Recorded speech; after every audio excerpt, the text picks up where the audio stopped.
In just the last decade, 250 million Indians were lifted out of poverty.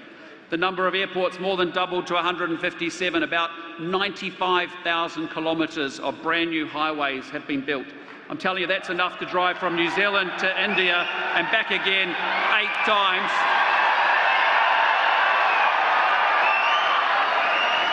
And India has landed a spacecraft on the moon's south pole, the first nation on Earth to do that.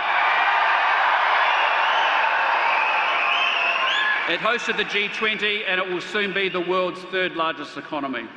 The 21st century will be shaped by India, and New Zealand wants to help build that future with you. And that is why this year we did something historic together. We signed the New Zealand-India Free Trade Agreement, opening a market of 1.4 billion people to our Kiwi exporters and also creating opportunities for Indian businesses here in New Zealand. I'm telling you, India is not just a country we trade with. It is a country that we grow with, and most importantly, it is a country we trust. For many years, people said an India-New Zealand free trade agreement was impossible. Well, Prime Minister Modi and I did it, and we got that deal done in record time.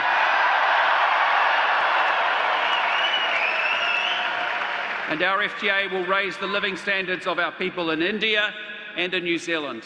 It's everyone in the room here tonight and across the whole of New Zealand and India who benefits through more jobs, higher incomes and better opportunities. But here's the thing. You don't have to fly to Delhi or Mumbai to see India's energy and ambition. It is right here. It is in the room. And I hope that every single one of you is incredibly proud of the enormous contribution our Kiwi Indian community makes to New Zealand. Because you have enriched our country economically, socially and culturally. And without you, we simply wouldn't be the New Zealand we are today. We are a multicultural country full of hopeful and hardworking people with a positive outlook on our life and a determination to do well for themselves, their families and their communities. And I don't just say that, I see it. I see how incredibly hard you work to get ahead. Working long hours, even 2 jobs or 3 jobs just to get the deposit for that first home or for that first business, or to give your kids the opportunities you never had. And now we have the numbers to prove it, because this week a major report stated that our 330,000 strong Kiwi Indian community now contributes $37 billion to our economy every year. It's 9% of our GDP and it supports 220,000 jobs. And you are successful in every strata of New Zealand society, and you are younger, you are wealthier, and you are better educated too. But let me tell you what that really looks like, not in numbers, but in everyday New Zealand life. Because whoever you are in this country, whoever you are, this community is already part of your story, whether you have noticed it or not. Because it's the nurse who holds your mum's hand on the night shift when you can't be there yourself.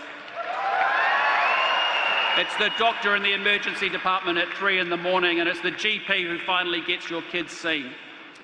It's the dairy owner who knows your name and your order and keeps the lights on at the end of the street. It's the family who took a punt on a small business, took a risk and now pays the wages of your neighbours. It's your local accountant who's helping you do your finances and, importantly, your tax returns. It's the engineer who designs the roads that you drive on. It's the IT specialist who keeps your bank and your hospital running. And it's the teacher who stands in front of your children every single morning. Every single day, in 1,000 quiet ways, most of us barely stop to see, but it is this community, the Indian Kiwi community, that is helping hold up the New Zealand that all of us rely on. And that's the real contribution. You are a great example and an inspiration to every New Zealander. So on behalf of myself, on behalf of my government, and on behalf of New Zealand, let me simply say to each and every one of you here tonight, thank you, thank you, thank you.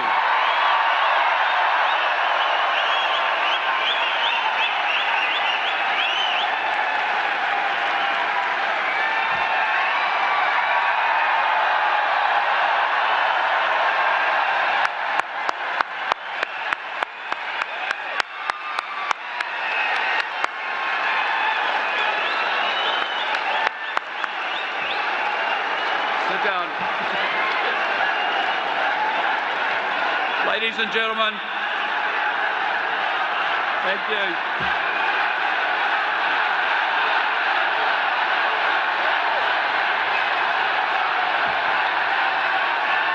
Ladies and gentlemen, in a moment you are going to hear from a man who needs no introduction in this arena. He rose from humble beginnings to lead the world's largest democracy. He has helped lift hundreds of millions of people out of poverty, and he is one of the most important leaders of our time and a true friend to New Zealand. Prime Minister, can I say thank you for making this historic journey. Thank you for seeing what we have always known, that this community and this friendship is